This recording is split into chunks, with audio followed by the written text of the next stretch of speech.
Formal lang nanumpa si Senate President Chis Escudero bilang impeachment presiding officer. Bago yan, ilang oras nagdebate ang mga senador kung magko-convene na ba sila bilang impeachment court.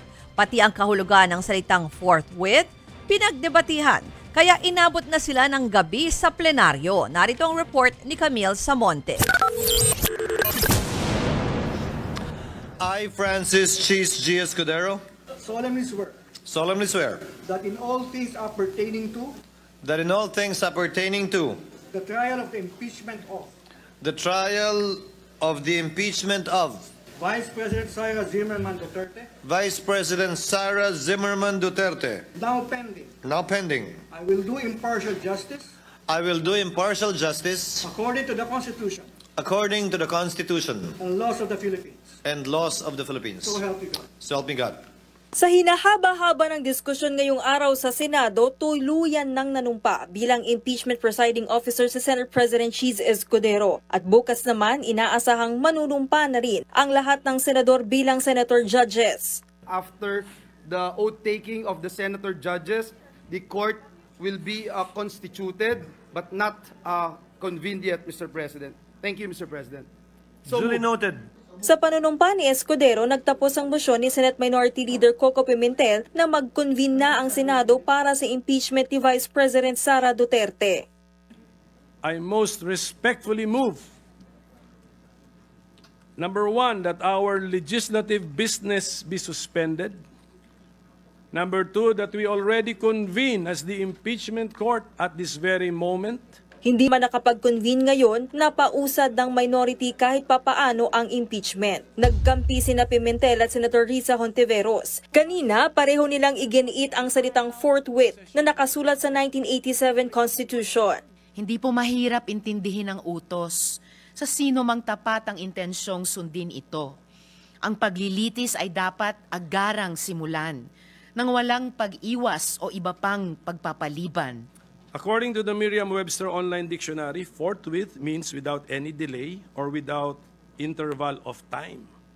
The Filipino translation for forthwith is agad, madali, bigla, dagli o kara-karaka.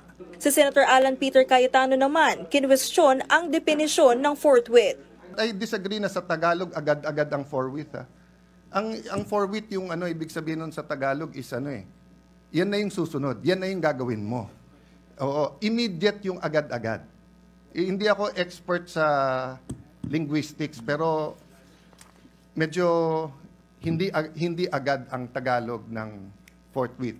Sina Senator Ronald Bato de la Rosa at Robin Hood Padilla sumuporta kay Senate President Chis Escudero. Hindi raw masasabing dine-delay ang impeachment. 1 month ago pa, pinagawan muna kami ng robe, Mr. President.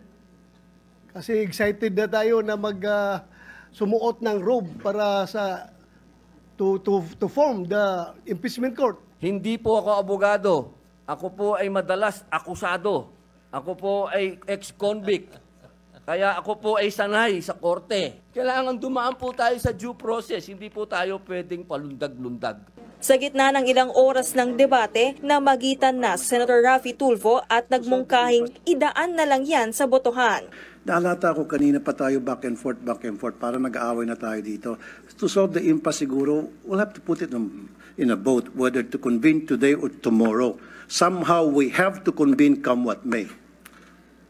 Magbutuhan na lang tayo para matapos na. Nagkaroon din ng pagkakataong sumagot si Senate President Escudero at ang sinisisi niya, Kamara. Yung immediately nga ng House, hindi yun ang interpretasyon. Ito tayo ganyan. If the prosecutors themselves, the complainants themselves were not that interested and sat on these complaints for over 2 months, tayo bigla ngayon, mamadaliin nila habang nagpabanjing-banjing sila ng mahigit 2 buwan sa mababang kapulungan.